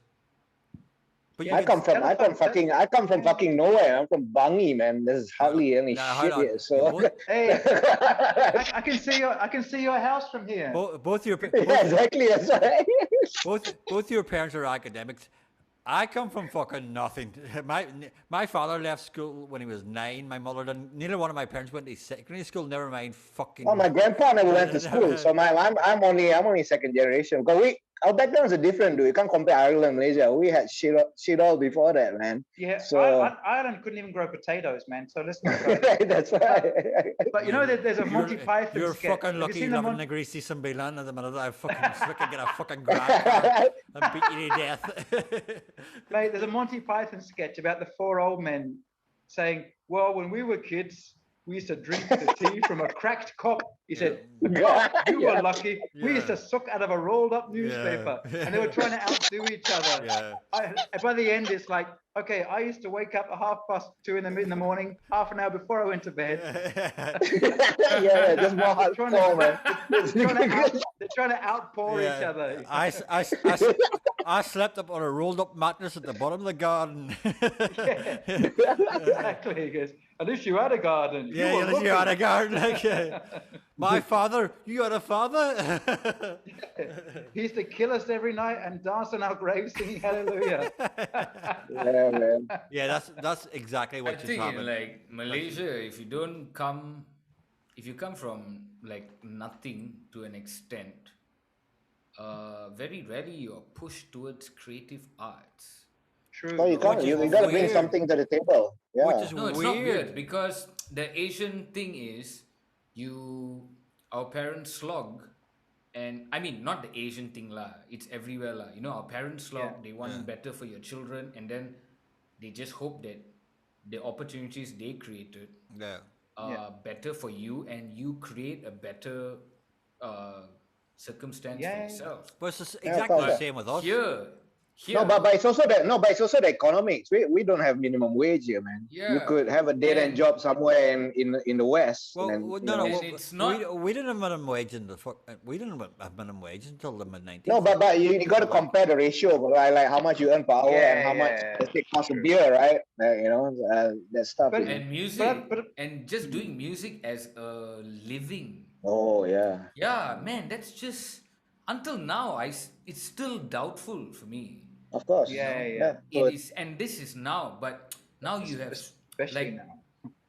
now you actually, if you think about it, we have the avenues to do it. You know, we like you see, like even let's just say Jamie, let's just say we have friends like Paul, who send you such a setup, and there's so much you can do with all these things now in comparison to Oh, just now you absolutely. were- Yes. yeah, and in comparison, you were talking just now about how you had to listen to things over and over again, growing up to learn anything. So that's what my dad did. He would say how he would have his school book, but inside the school book is some music book about learning Right. something, and he would fuck it. Yeah. And then you were talking about listening to music and picking up different things or listening to it as a whole. And I got half of each because when I was growing up, same, we didn't have TV time. We didn't have a computer in the house. If I wanted to pick up the lyrics for something, I was always drawn to words and lyrics. So I would spend hours on the hi-fi with Write down lah. songs Yeah. that I liked, that I That's would what we all create did. little, That's what we all Learn did. them all wrong, Yeah, right? yeah. and then just sing all the wrong lyrics for Of don't know course. how many. Our Yeah, hand, normal. listen, Yeah, man. our handphones was the liner notes of fucking albums. That's what our Yeah, handphone in yeah, the back in the day was. It was the liner. yeah, If you looked at a music kid back in the fucking day of our generation, yeah, yeah. us sitting, a kid now sitting on the handphone, or any of us sitting on the handphone now, was us sitting on a liner notes while with headphones on, Yeah, listen that's to a right. fucking album. And the yeah, you cassette, can. yeah, open up the paper and read, Because read all that I stuff. guarantee you, every single one of us can tell you who produced our favorite Yeah, yeah, albums, yeah. Yeah, who true, mixed Yeah, true, we'd our true. see favorite the albums, names, who see mixed the our names. favorite Yeah, albums, yeah. who engineered our favorite albums. Because Correct. I knew as an 18-year-old Yeah, Yeah, or yeah. You 19 year can't old find any of who that information when now. Yeah.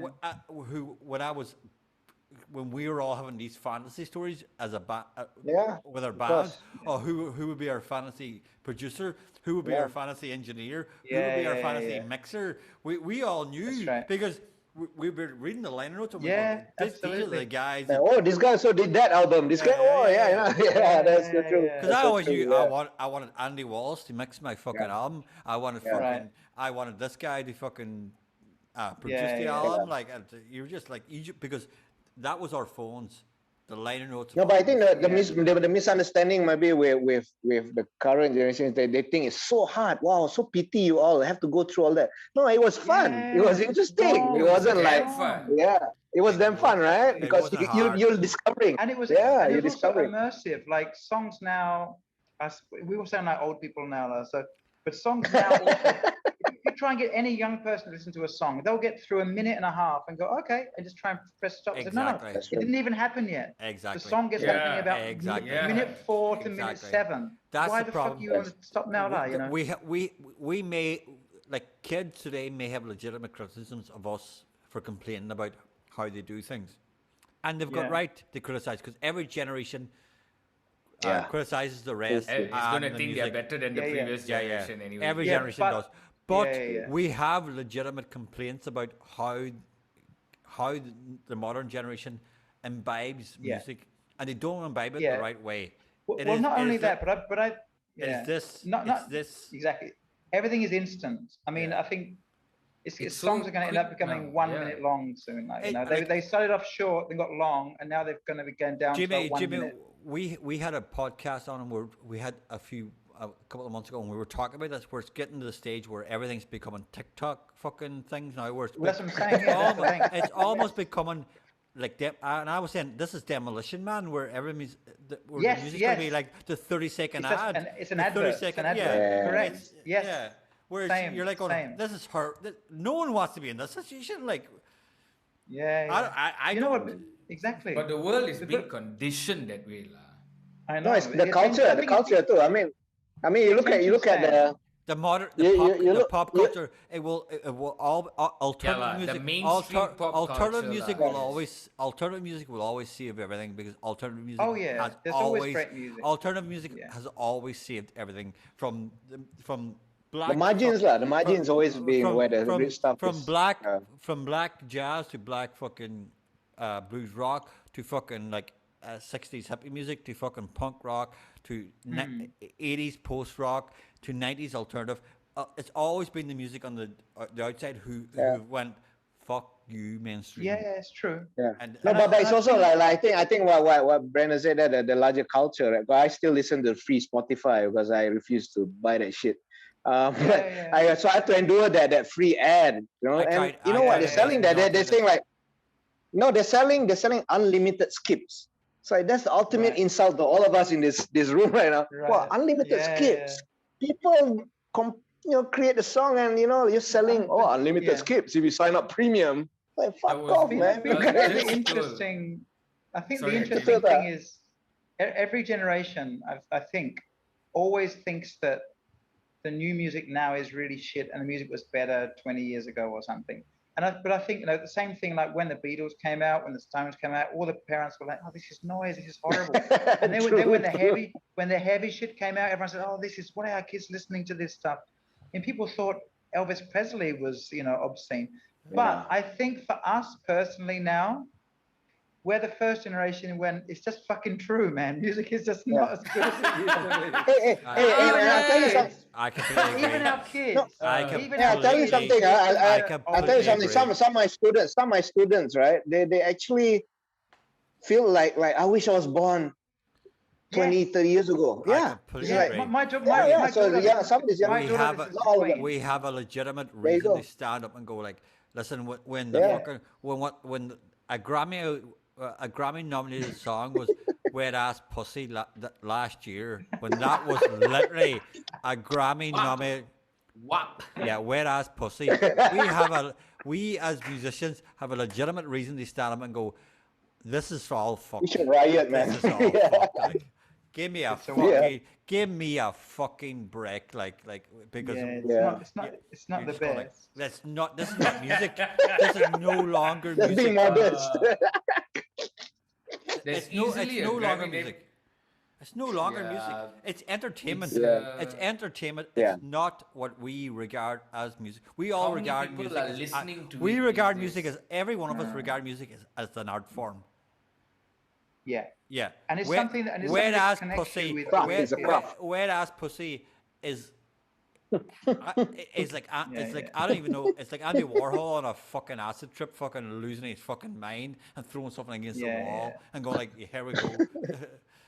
Yeah, but to be honest though, guys, I think we have to just accept the fact that music is not as important to people anymore. That's true. Yeah, that's true. You know, That's true. music That's true. defined me. Music saved me at various times in my life. Music has made me Same. cry. Same You know, here. I don't think Yeah. kids now Same. cry to music. You know, No. I don't think they can Yeah. hear something and feel every emotion coming out of their chest the way Well, we you've might got used to. You know. you've got the back of the hairs in the back of your neck. That was always the test Yeah. of a good song. Absolutely. Does hit your bottom of your spine and go up? Yeah. And you knew Until that now, was, music, that was music can something- still take your breath away. Yeah. Exactly. Great music can still take your breath away. And it's That's so true. I'm not sure if people are as invested in it the way they were. Again, not their own fault. It's just because there's so much other shit going on. You know. they're just No, unemployed. but I think that you use the right word there, Jimmy. Invested, because last time to get music, you had to save up and buy something. Yeah. Now music's kind of disposable, right? It's just yeah, there. exactly. It's floating. Exactly. It's just floating. Yeah. There's no value. As opposed to Yeah. that is your one record you can afford this month. So are you going to get the new one by Yes. Bruce Springsteen, or are you going to get the new one by ZZ Top? Or are you going to get the new one by Santana, or whatever it Absolutely. might be? You know. Absolutely. And there's the agony of We choice. can just type into Spotify and listen to it straight away, or Bandcamp and just listen to it straight away. And, Like, and you know the positive side is sometimes if I listen to an old song that I really love, the fact that the algorithm does then sometimes introduce you to shit that you would never find. That's and I'm true. like, wow, that's true. an incredible song, like an incredible performance that you would never find, because like all the books in the world are open. You would never find a page that you wanted. You know what That's I mean? true. So You can dig that all is- you want at a CD shop, Yeah, but you yeah. won't find it too. Yeah, that's yeah, true. but so that is the positive sometimes. Like I Yeah, might yeah, listen to a yeah, BB yeah. King tune, but then the next thing comes on and I go, Yeah, fuck is this? You know, like this yeah, is yeah. because it's I agree. I think that is again, but I'm not sure if the other person or the younger generation even got through the end of the first song that they. Yeah, if you're listening that the other song that Derry was Can't even mentioning, get- then some they other don't get- crap will just emerge, right? They don't get that far. Like. they don't ever allow it. Like the flick on. Like, do you realize that? Do you realize the this- internet, the internet needs, basically. We can't have all the good and not have the bad with it. Yeah, but also I think we have to not forget, like, we look back at the 70s and early 70s, we think, oh, Pink Floyd, Zeppelin, Black Sabbath, Santana, the first Fleetwood Mac and stuff. And then we think that's what the 70s were. If you actually go back and look at the charts, the singles They're chart, different, yeah, that's true. it's a different, load yeah. of fucking bad. shit, So like bad. every Yeah, that's era. true. so bad? It just no one listens to it anymore. It was Yeah, probably so bad. Lulu and Cliff Richard and a bunch of Yeah. nonsense, Yeah, it was there. Tiny That's true. Tim or whatever, that was selling Nobby more holders, records. nobby Cliff holders, was, fucking kicking ass. Like, Yeah, That's yeah. true. So it's kind Doesn't, of no, doesn't mean right. anything to be on the Listen, chart. listen. I think we could all agree pop music has always been predominantly shit, especially True. especially You know Western, what? especially white Western pop music's been predominantly shit. No, like. I think this is the worst era than I can remember, because even if you looked at the like my own life growing up in the 80s in England, and you had all the hair bands and all the synthesizer bands. But then among those, like there was still like, you know, Prince came out with When Doves Cry. There was one of those amazing records at the time. That's true. And it was incredible. And then the Eurythmics came out using a bunch of DX7 keyboards, but it's like Here Comes the Rain Again and Sweet Dreams Are Made of These, like soulful music but played with this new technology. There was always great shit going on, but I don't know, it's like now it's just, and it was in the charts. In the early 90s, I looked back at a Billboard chart and it was like Whitney Houston, U2, Red Hot Chili Peppers or something. It was all brilliant stuff, but really different. Guns N' Roses' first album came out or something. It was radically different, but all still selling loads of records. Whereas now, if you listen to like Hits FM or any top 40 radio, it sounds like everything has been made in the same place. That's true. There's no different. Oh, that's an interesting band sound or a drum sound. It's like there's one studio bringing out all the same stuff. One of the most depressing things I've ever read was today, actually. Like, it was like I'm going to give him a shout out. It was Derek Sell, Derek drummer. Good drummer here, Derek Sell. But he was doing a Derek Xiao. Derek Xiao. I was wondering who you're talking about. Xiao. Derek Xiao. I was like, okay, this is another guy I don't know about. Derek Xiao. But he did a cover of a song, but it was a Jacob Collier. I think it's the guy's name, Jacob Collier. Arinda Grand. But he went Grande. But he went the king and queen of our music generation today, and I was sitting going like, the king and queen of my generation was fucking Chris Cornell and Tori Amos, and the king and queen of this generation is Jacob Collier and fucking Arinda Grande. And I was going like, Jesus Christ, this is so depressing. Like, have you checked Jacob Collier though? To be fair, he's the happiest human being I've ever seen. I would want nothing to do with him. Like, he's a fucking genius, though. I tell you that kid. He's a savant, man. He is a savant. No. Go and watch him perform, and you're just like, this guy's. He knows more about harmony. I've never heard this guy. He's forgotten more about harmony than the rest of us. That's all well and good. Where's his good song? Where's his good song? Yep, I know. Listen, and I was the same growing up with Stevie Vai and Joe Satriani and Yingling Malmsteen. The people would tell me these guys are for me personally, songwriters are the sacrosanct. They're the high priestess. Everybody else is fucking below them. Like, well, funnily enough, you know, talking about guitar players. I mean, because I was a guitar player my whole life, and I just listened to guitar players. And my formative years were the late 80s to 90s. I never, ever, ever learned one song by Satriani or Steve Vai or Eric Johnson. You bypassed that generation. You got to go on record for that. Jimmy. On record. They are brilliant. Of course, they're brilliant, and they took guitar to this new level that had never been done. It was like trapeze guitar playing. It was like juggling. Yeah, it was shredded. Like 24 notes a second. Yeah. But at the same time, like Stevie Ray Vaughan came out around that time as well. And but like, he was different. Like, whoa, my God. And Robert Cray, I remember that my dad used to come home with albums every week. One time he came out with a ZZ Top album.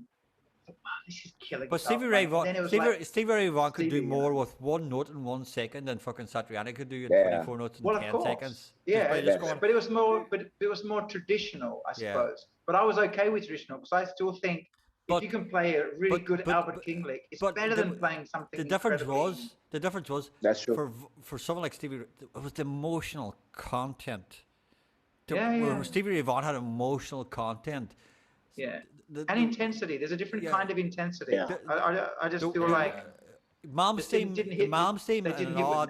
and all that, they're as good as they are, and they are amazing guitar players. Like it was almost robotic. There was almost no emotional content going on within their music. Well, for me, I wouldn't say it's unemotional, but Malmsteen it's the most retarded choice of playing the guitar because the song will be going along normally, and as soon as he starts the solo, it's that's it. Like he he literally never stops. I mean, I love playing fast. We all love playing fast. You start off slowly, then get a bit more intense, then drop down, and then get to your thing. He's not one to no chance, man. Don't give chance at all. Zero dynamics. Does it the benefit the song in any way, shape, or form? No. That's true. Yeah. For those guys, the music is just horrible anyway. He's brilliant. For those guys, the song was always to showcase their guitar ability. Rather than the other way about. Yeah, but Derek, don't forget, once you get good on an instrument, the guitar player is playing the first verse like this, the first chorus like this, the second verse like this, the second chorus, the bridge, then another chorus, now guitar solo. Now, okay. Yeah. The rest suddenly the Pandora's box is open, right? Like, now smiling. I don't know. I don't think Tommy Emmanuel will be sitting doing this. Do anything. He's been every instrument to everything. He's been all. Yeah. But you know what I mean. Though guitar players I know exactly what you mean. Egotistical. Can't wait to play. And we learned a new lick. It doesn't fit the song at all, but we're still going to put it in, man, because we just learned that shit. Usually like sprinters just waiting. They go, when's the gun? When's the gun? When's the gun? No, don't have to go far. Drummers, just get drummers. Yeah, man. Absolutely. But you know no chance. But for me, when all that shredding was going on, because everyone was doing it, I think I had a little bit of street smarts that I thought, if everyone's doing it, if I don't do it, I'd actually stand out more. So there'd be three of us on stage, and one guy would play amazing, next guy would play amazing. It's my turn to do a solo. So I turn around to the drummer and say, look, just fucking play it a tenth of your volume now. Yeah. So you start really, really light, really, really light, and then you get, and the other guitar players are looking at you like, I never thought of it. Because musicians do not think about dynamics. Like you've never gone to see a band and said, the band were good, but they've had too much dynamics and light and shade. Ever, because nobody says that. Yeah, no one ever always, says I guess. It's always No one says, they play with a bit too much feeling and there's too much of a story. So the great guitar players now, there's a guy, Derek Trucks, who I think is one of the greatest guitar players. Oh, Derek Trucks, right? Right. And he mixes like blues stuff, slide stuff with Indian stuff. And he has this way, he doesn't have all the chops, but he will just do this really long ass solo that you think, how can you play that long without chops? But yet he'll build it and build it and build it like this. And the whole band is brilliant. And they're building like this and building and building. If you just started there, it would be boring in like 1 minute. And these guys can just take the time, tell a story, man. Tells a story, yeah. There's an arc. There's a storytelling arc, yeah. It got lost during that era, I think. The best guitar players tell a story. Like the best guitar soloists tell a story. Like they always do. Like that's why I always love Marty Freeman in Megadeth, because Marty Freeman told stories in Megadeth, like rather than just such a rocker. He's such a rocker, Derek. Come on, man. Let's talk about BB King. Dave Gilmour. Come on. Gilmour always told stories like he was a fantastic. Yeah. Zero chops. Zero chops. No, he can play a 10-minute guitar solo. No chops. Fantastic. You try and copy his note for note, it sounds like a beginner playing. Yeah. When he plays it sounds incredible. But he bled. Two fingers. He bled. 2 fingers. He bled those guitar notes. He bled them. Absolutely. Absolutely. It's so true. Shine On You Crazy Diamond. I tell you. Talking about kids, that's my mum's favorite song. Whenever I hear that song. And nothing happens for about 3 minutes. There's just an orchestra pad and a couple of for 3 minutes. Can you imagine the kid today? The vocal comes in at 5.5 minutes. Remember when we were young? The first line, 5 minutes long. Yeah, I know. Kids will think it's instrumental song, right? They're just like 1 minute. Taking the time, man. Kids be away on fucking TikTok doing something else, but dancing. I know. Or they keep sliding the thing forward, the little bar at the bottom. Oh, that stupid arrow. Yeah. Yeah. Come on, man. Take your time. Listen. You see, the technology is encouraging them to not pay attention. Yeah. How are you gonna fast forward a record, like a vinyl record? That's true. Exactly. Can you imagine? Yeah. Okay, okay, Take your Mr. time. Okay, Mr. Wilson, we have reached the end of this really, really good podcast. So thank Oh, you really great, man. so Boys, much great fun, for. fellas. I apologize for the original one, but like, thank you so much for having us again. Like, What it's been original one? I There have no wasn't idea. any. No. I didn't say he's anything. Oh, you mean the one we hung out for real? Yeah, I yeah. didn't say anything. Oh yeah, with all the chicks and stuff. Okay, Jimmy, Yeah, have you got backstage. Backstage. have you got anything coming up? Backstage with 4 fat rows. So do you have anything coming up in the next month or so? Probably not, but like, do you have anything coming I mean, up? we had 22,000 cases today, Yeah, so I I know, don't it's think anyone's nuts. doing anything anytime soon. Eh?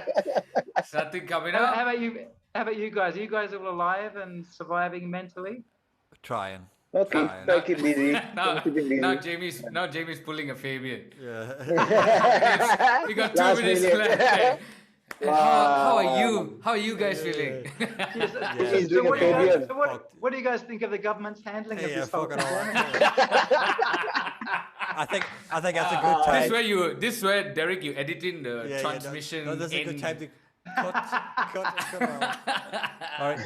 So, Oh man, Jamie Wilson, but we are thank good you lah. We are good, Jamie. Alright. Thank We you will- so much for this we'll just podcast. do It's been this fun. properly. It's been a good, Cheers, good bit fellas. of laugh. Thank Take you. care, Have a good. alright? Be safe and have a good night. All Thank right. you, guys. Good night, guys. Take care, Jeremy.